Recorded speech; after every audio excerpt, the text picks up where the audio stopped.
Psaume 139, hommage à celui qui sait tout. Tu me scrutes, Seigneur, et tu sais. Tu sais quand je m'assois, quand je me lève, de loin, de très loin, tu pénètres mes pensées. Que je marche ou me repose, tu le vois, tous mes chemins te sont familiers. Avant qu'un mot ne parvienne à mes lèvres, déjà, Seigneur, tu le sais. Tu me devances et me poursuis, tu m'en sers, tu as mis la main sur moi. Savoir prodigieux qui me dépasse, hauteur que je ne puis atteindre.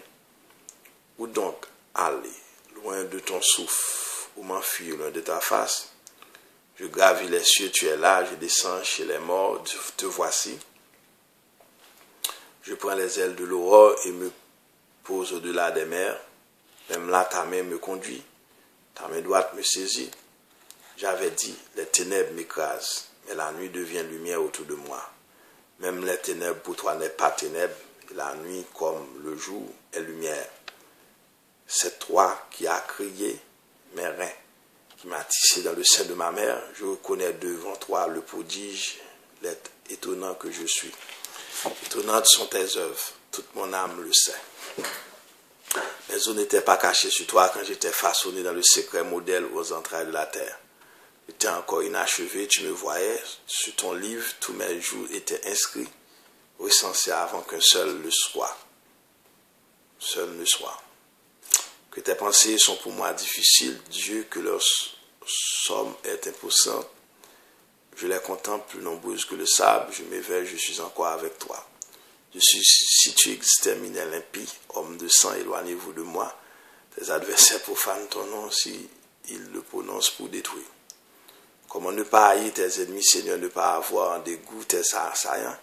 Il est d'une haine parfaite, je tiens pour mes propres ennemis. Scrute-moi, mon Dieu, tu sauras ma pensée, prouve-moi, tu connaîtras mon cœur. Voici, je prends le chemin des idoles et conduis-moi sur le chemin d'éternité. Nous voici en présence d'un nouveau chef-d'œuvre du Sautier. L'auteur du psaume 139 réfléchit sur les attributs de Dieu. Non pas dans leur rapport avec l'ensemble de l'humanité, mais au contraire dans leur relation personnelle avec lui-même. Il sera donc question de l'omniscience de Dieu, de son omniprésence et de sa toute-puissance créatrice en rapport immédiat avec l'auteur. Évidemment, ces thèmes appartiennent au domaine de la théologie, de la philosophie universelle, où s'y trouve-t-on dans Ravasi et Jacquet des longues listes d'ouvrages à consulter. On conviendra qu'il n'est pas facile de classer pareil poème dans l'un ou l'autre des genres littéraires conventionnels. Certains auteurs y voient une supplication individuelle à cause des versets 19 à 39, d'autres un serment d'innocence ou rite d'auto-purification, comme dans les psaumes 7 et 17, quoi qu'il en soit. Avec Ravasi, nous optons pour le genre sapientiel. On serait donc en présence d'un poème de sagesse. Conséquemment, il n'est pas étonnant d'y trouver de nombreux points de contact avec le livre de Job et également avec Jérémie, prophète de la vie intérieure, la relation personnelle avec Dieu.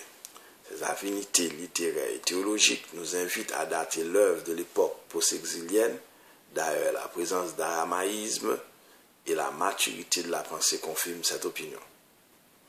Dans la structure, nous adoptons la division quadripartite proposée par de nombreux exégètes. Première strophe, verset 1 à 6, l'omniscience de Dieu. Deuxième strophe, 7 à 12, l'omniprésence de Dieu. Troisième strophe, 13 à 18, la création de l'homme. Quatrième strophe, verset 19 à 24, le jugement divin. Du maître de chant de David, Psaume, nous reprenons ici brièvement les explications données préalablement. Le maître de chant ou maître de chœur n'est pas l'auteur du psaume. Il est le dépositeur du recueil dont on l'a emprunté. Le psaume appartient à une collection, psaume 138 à 145, dédiée à David. C'est un mise-mort. M-I-Z-M-O-R, psaume, c'est-à-dire un chant généralement accompagné d'instruments à cordes. Première strophe, 1 à 6, l'omniscience de Dieu. Le psaume s'ouvre avec une belle exaltation de l'omniscience divine. En hébreu, le verbe connaître implique la pénétration totale du connaissant dans le connu. Le premier verset, il va de pair avec scruter, verbe cher à Job et à Jérémie.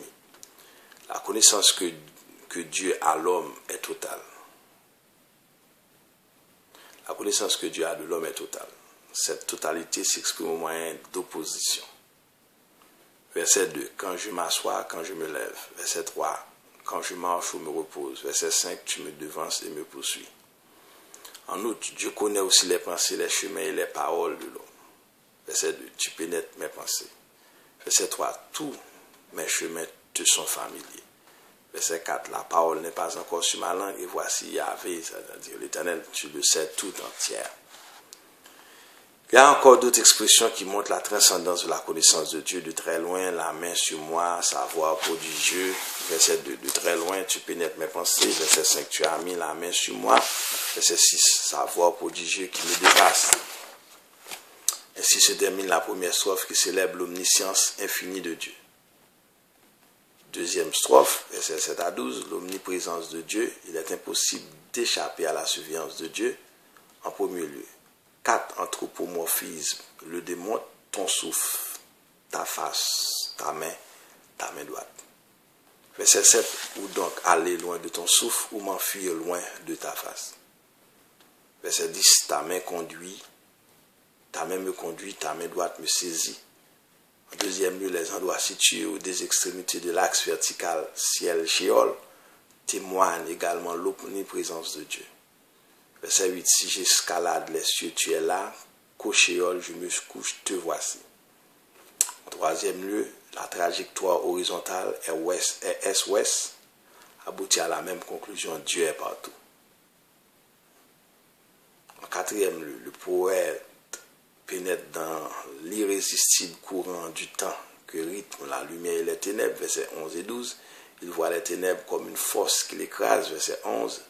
Et la lumière devient ténèbres autour de lui. La littérature biblique fait un lien entre la nuit et le Sheol, où il n'y a ni lumière ni vie, mais l'omniprésence de Dieu réussit à traverser la nuit, les ténèbres, le Sheol et la mer et la mort. Bref, les ténèbres n'existent pas pour Dieu. L'homme fut-il perdu dans l'obscurité la plus noire, il n'en demeure pas moins sur le regard lumineux de Dieu, verset 12. Troisième strophe, verset 13 à 18, la création de l'homme. L'attention se porte maintenant sur la plus glorieuse des réalités de la création, l'homme. La strophe se divise en deux parties, les versets 13 à 15, constituent un cri d'admiration devant le chef-d'œuvre de la création. Les versets 16 à 18 célèbrent la pleine connaissance que Dieu porte à cette merveille de la création qu'est l'homme. Verset 13, avec ce verset débute ce qu'on peut appeler le chant de l'homme, la conception mythique de la formation de l'homme dans la terre-mère qui revient au verset 15 et 16 est déjà interprété comme œuvre de Dieu. On peut croire qu'ici le poète demande que son absolue dépendance de Dieu, c'est lui qui a créé ses reins.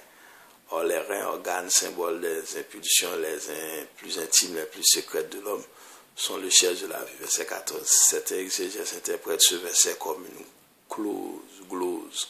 En réalité, il faut mieux le considérer comme une exclamation du poème devant la merveille qu'est l'homme et devant l'action créatrice de Dieu. Verset 15. Ce verset évoque le mythe de la terre-mère.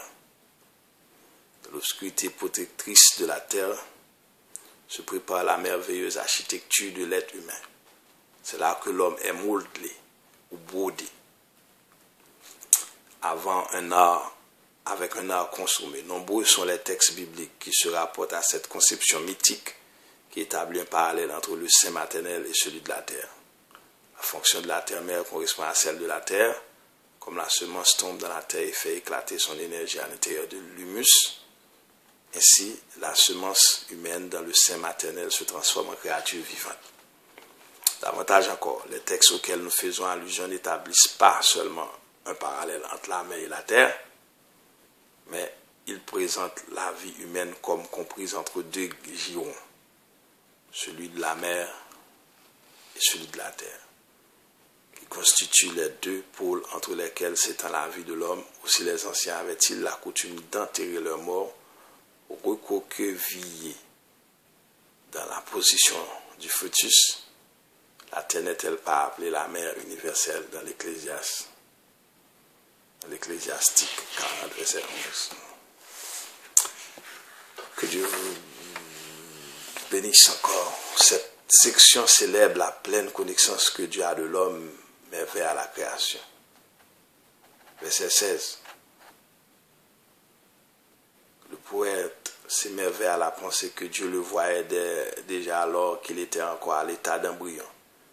Et qui plus est dans le livre de Dieu, ces jours étaient inscrits avant même qu'un seul ne soit. Des motifs d'émerveillement, la complexité des pensées de Dieu, leur nombre incalculable. Verset 18. L'homme qui tenterait de compter les pensées de Dieu ne tarderait pas à réaliser qu'elles sont plus nombreuses que les grains de sable, telle est la comparaison classique employée pour indiquer une réalité infinie. Quant au deuxième stick, verset 18, au moyen de l'écoulement des jours et des nuits, il suffit que vouloir sonder le mystère de Dieu constitue une aventure impossible. En guise de conclusion, à la fin de cette troisième strophe, rappelons que Dieu connaît absolument tout de nous. Par contre, il reste pour nous une énigme insondable. Quatrième strophe, verset 19 à 24, le jugement divin. La dernière strophe est remplie de violence aux sciences pour cette raison que certains exégèses ont tenu à classer le psaume dans le genre littéraire des serments d'innocence, comme nous l'avons dit en introduction. Quoi qu'il en soit, elle se divise en deux sections, malheur pour l'impie, verset 19 à 22, bonheur pour Laurent, verset 23 et 24. Les 19 à 22, les violentes imprécations proférées contre l'impie sont adressées à Dieu désigné par le vocable Eloah, rare dans le sautier, mais cher à Job. Cette première section 19 à 22, trois personnages sont en scène, Dieu, les impies, Laurent. Petit a, en vertu de la foi en la justice vindicative, le poète souhaite que Dieu apparaisse à l'horizon de l'histoire pour exterminer l'impie, verset 19. C'est là un thème qui se retrouve ailleurs dans la Bible, Genèse 6, verset 6 et 7, Jérémie 12, verset 3, Luc 9, verset 54. En même temps, cependant, l'Ancien Testament cherche à équilibrer la justice avec l'amour, le pardon, l'appel à la conversion. Petit b, le poète désigne les impies comme hommes de sang, verset 19, il nie le Dieu créateur et glorieux dont jusqu'ici le psalmiste a chanté les louanges. Il s'insurge contre Dieu en profanant son nom, verset 20, bref, ils sont les ennemis de Dieu. Verset 5, petit c, quant à Laurent, il dresse une haine implacable pour les ennemis de Dieu. On remarquera la répétition du verbe haïr, en plus du mot haine, dans les verbes 21 et 22, ce procédé littéraire vise à montrer l'intensité de la haine qui anime Laurent. D'ailleurs, vu que le verbe haïr appartient au vocabulaire technique de l'abjuration des idoles, on peut voir dans ces versets l'équivalent d'une profession de foi ou yavisme le plus pur. Gloire à Dieu. Ces deux versets de conclusion, versets 23 et 24, représentent Laurent totalement consacré à cause de son Dieu. Il constitue l'une des plus belles prières de l'Ancien Testament dans l'esprit du Siracide ecclésiastique 17, 1 à 24, livre apocryphe.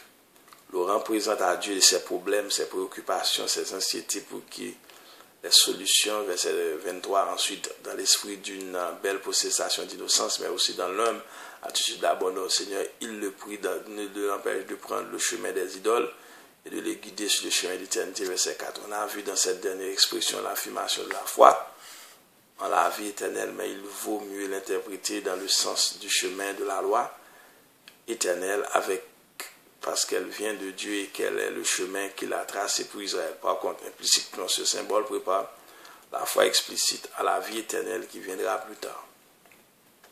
Ce psaume est un vrai chef-d'œuvre littéraire et théologique. En un langage simple, au moyen d'images concrètes, le poète nous fait part de ses réflexions sur Dieu, sa science infinie, son ubiquité, sa toute-puissance créatrice, parlant de cette divinité bienfaisante. L'apôtre Paul dira aux Athéniens, qu'en elle, nous avons la vie, le mouvement et l'être, acte 17, verset 28. Sommes-nous vraiment pénétrés de cette grande vérité? En vivons-nous, puis puissions-nous laisser instruire par le psalmiste anonyme. Que Dieu vous bénisse. C'était le psaume 139. À très bientôt pour le psaume 140.